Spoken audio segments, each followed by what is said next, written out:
বহি দিয়া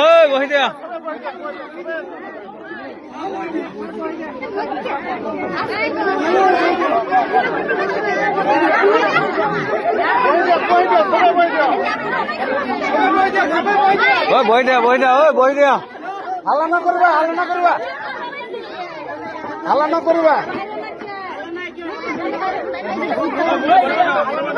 হাল্লা নকৰিবা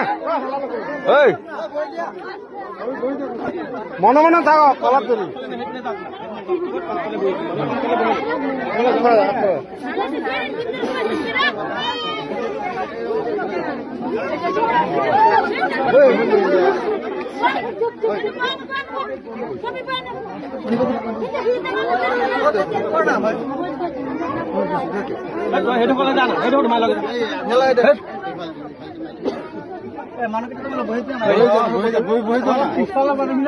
বহিলে ভাল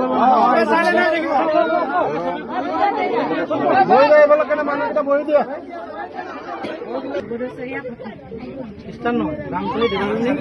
ঠিক আছে 1 মিনিট কিয় উস্তাদি মাৰিব লাগে চবে কথাটো পাতিব কি নাম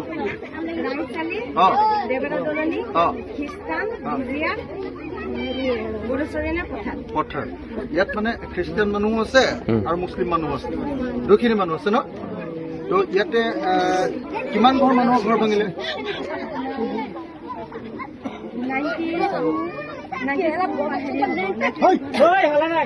92 ঘৰ মানুহৰ ঘৰ ভাঙিছে 92 ঘৰ ভাঙিছে তাৰ ভিতৰত মুছলমান মানুহ কেই ঘৰ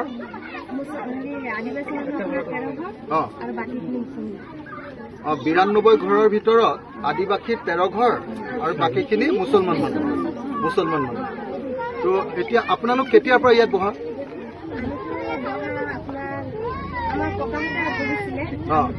কিমান বছৰ হ'ব 40-45 বছৰ হৈ গৈছে বহা আৰু এই খ্ৰীষ্টিয়ান মানুহবিলাক কিমান দিন বহি আছে একে সময়তে হৈছে তো তেনেকুৱা 13 ঘৰ খ্ৰীষ্টিয়ানৰ ঘৰ ভাঙিছে আৰু মুছলমান মানুহৰ সংখ্যালঘু মুছলমান মানুহৰ ঘৰ ভাঙিছে বাকী 92 পৰা 13 ঘৰ বিয়োগ কৰি দিলে যিটো হ'ব হয় নে নহয় 79টা পৰিয়াল মুছলিম মানুহৰ ঘৰ ভাঙিলে এতিয়া মোক এটা কথা বুজাই দিয়ক যে যিখিনি 79 মুছলিম মানুহৰ ঘৰ ভাঙিলে আৰু 13টা খ্ৰীষ্টিয়ান মানুহৰ ঘৰ ভাঙিলে সেই মানুহকেইঘৰৰ বেলেগ ঠাইত মাটি ক'ৰবাত আছে নেকি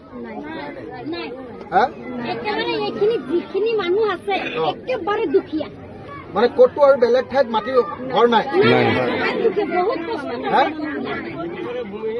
ভূমিহীন মানুহ মই মানে এইকাৰণে আপোনালোকক এই কথাটো সুধিছো যে অসমৰ মুখ্যমন্ত্ৰীক মই পৰহি লগ ধৰিছো ঐ তই মনে মনে নাথাক কিয়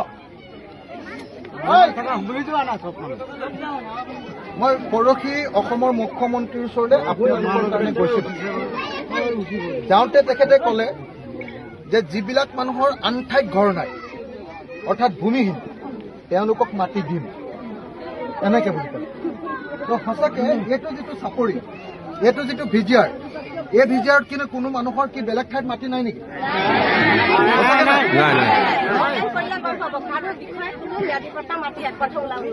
ক'তো মাটি নাই কেঁচা ঘৰ কেঁচা আমি ৰাইজৰ চান্দা উঠাই মছজিদ ঘৰ এটা বনাইছিলো কবাচাৰ লগত আছিলে ঘৰখন অলপ ভাঙি দিলে সেইকাৰণে আমাৰ বহুত দুখ লাগে সেইটোৱে পকা ঘৰ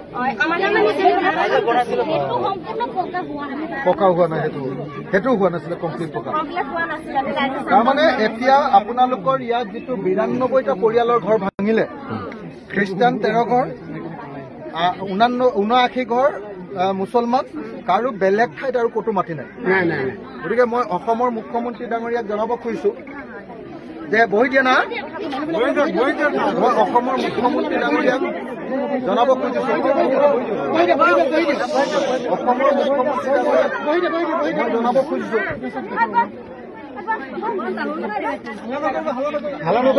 মই অসমৰ মুখ্যমন্ত্ৰী ডাঙৰীয়াক জনাব খুজিছো যে মুখ্যমন্ত্ৰী ডাঙৰীয়া আপুনি যিবিলাক পৰিয়ালৰ ঘৰ ভাঙি দিলে এইটো কি জাগা বুলি কম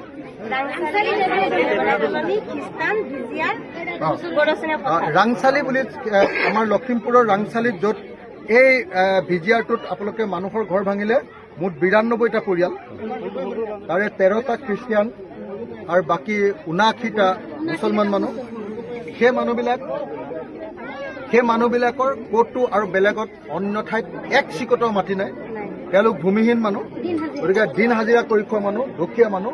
সেই প্ৰত্যেকটো পৰিয়ালক মই বিকল্প মাটি দিবৰ কাৰণে আৰু লগতে এটা চৰকাৰী ঘৰ দিবৰ কাৰণে মই অসমৰ মুখ্যমন্ত্ৰীৰ ওচৰত অনুৰোধ জনাইছো, আহ্বান জনাইছো।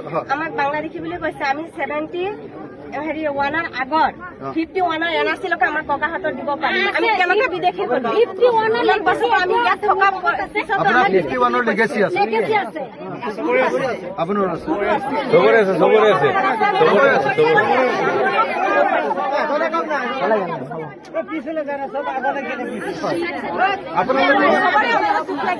আমিহে গম পাই আছো। আমি গোটেই মানুহবোৰ অনাহাৰত আছো, গৰমত 26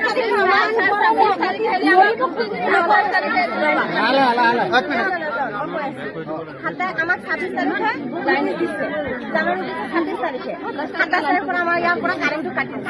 কেনেকুৱা গৰম? অসমৰ মুখ্যমন্ত্ৰীক মই ক'ব, এই কথাটো ক'ব বিচাৰো, তেওঁ এচি ওপৰত ভিতৰত সোমাই থাকে। দিলো, তেওঁ ক'লে যে যাৰ যাৰ মাটি বেলেগ ঠাইত নাই তেওঁলোকক দি দিম, এনেকে ক'লে। গতিকে মই লিষ্টখন বনাই লৈ ল'ম। এতিয়া আপোনালোকে এখন মোক দিলেই, আৰু বাকী অঞ্চলতো মই বনাই আছো। গোটেইখিনি চিফ মিনিষ্টাৰ ওচৰলৈ লৈ যাম, আপোনালোকক সকলোকে মাটি দিব লাগে বুলি মই হাল্লা কৰিম। তেওঁ ৰাৱণ হৈ খাইছে, আমাক চুচি খাইছে। তেওঁ এজন ৰাৱণ, তেওঁ এজন ৰাৱণ। গাঁৱৰ এড্ৰেছটো ৰাংচালি দেবৰা দলনি। এইটো এই জাগাটোৰ নাম হ'ল লখিমপুৰৰ ৰাংচালি দেবৰা খ্ৰীষ্টান নালাগে, খ্ৰীষ্টান বিদ্যা। ঠিক আছে, হ'ব। সেই আদিবাসী মানুহবিলাকৰ ঘৰবিলাকো ভাঙি দিলে আৰু মুছলমান মানুহৰ ঘৰো ভাঙি দিলে। মুছলমান মানুহ আৰু আদিবাসী এই অঞ্চলৰ মানুহখিনিয়ে আটাইতকৈ দুখীয়া। মই এতিয়ালৈকে যিমান ঘৰ চালো আটাইতকৈ দুখীয়া, আৰু এওঁলোকৰে অন্য ঠাইত ক'তো এক টুকুৰাও মাটি নাই, ভূমিহীন মানুহ নহয়। তো এয়া মই আদিবাসী আইগৰাকীৰ লগত আছো, এয়া মই এগৰাকী আদিবাসী বৌৰ লগত আছো। তো ৰিংকু তপ্ন লগত আছো। এখেতসকলে 7টা পৰিয়াল একেলগতে এখন চালিৰ তলত বসবাস কৰি আছে। অসমৰ মুখ্যমন্ত্ৰীয়ে কৈছে যে তেওঁ বাংলাদেশীৰ ঘৰ ভাঙিছে। মইতো ইয়াত আহি আদিবাসী খ্ৰীষ্টান মানুহৰ ঘৰ দেখিলো, মইতো ইয়াত আহি গৰীয়া মানুহৰ ঘৰ দেখিলো, মইতো ইয়াত আহি আহোম মানুহৰ ঘৰ দেখিলো, মইতো ইয়াত আহি তালুকদাৰ মানুহৰ ঘৰ দেখিলো ভাঙি দিয়া। ইয়াতো আহি মই দাস মানুহৰ ঘৰ, মানে কৈবৰ্ত মানুহৰ ঘৰ দেখিলো। আৰু মুছলমান যিবিলাকক তেওঁ বাংলাদেশী বুলি ক'ব খুজিছে, সেই মুছলমান মানুহবিলাকে আটাইবিলাকে চিঞৰি কৈছে যে 1951 চনৰ লিগেচি ডাটা NRC, 1951 চনৰ NRC তেওঁলোকে দিব পাৰিব, সকলোৰে আছে। তাৰ পাছতো তেওঁলোকৰ ঘৰ ভাঙি দিয়া হৈছে। সেইটো অন্যায়, সেই অন্যায়ৰ আমি বিৰোধিতা কৰিছো। মুখ্যমন্ত্ৰীয়ে কৈছিলে যে সকলো ভূমিহীন মানুহক মাটি দিব। মই সকলো পৰিয়ালকে, ভূমিহীন পৰিয়ালক মাটি দিবৰ কাৰণে আৰু লগতে ক্ষতিপূৰণ দিবৰ কাৰণে আৰু ঘৰ দিবৰ কাৰণে দাবী উত্থাপন কৰিছো।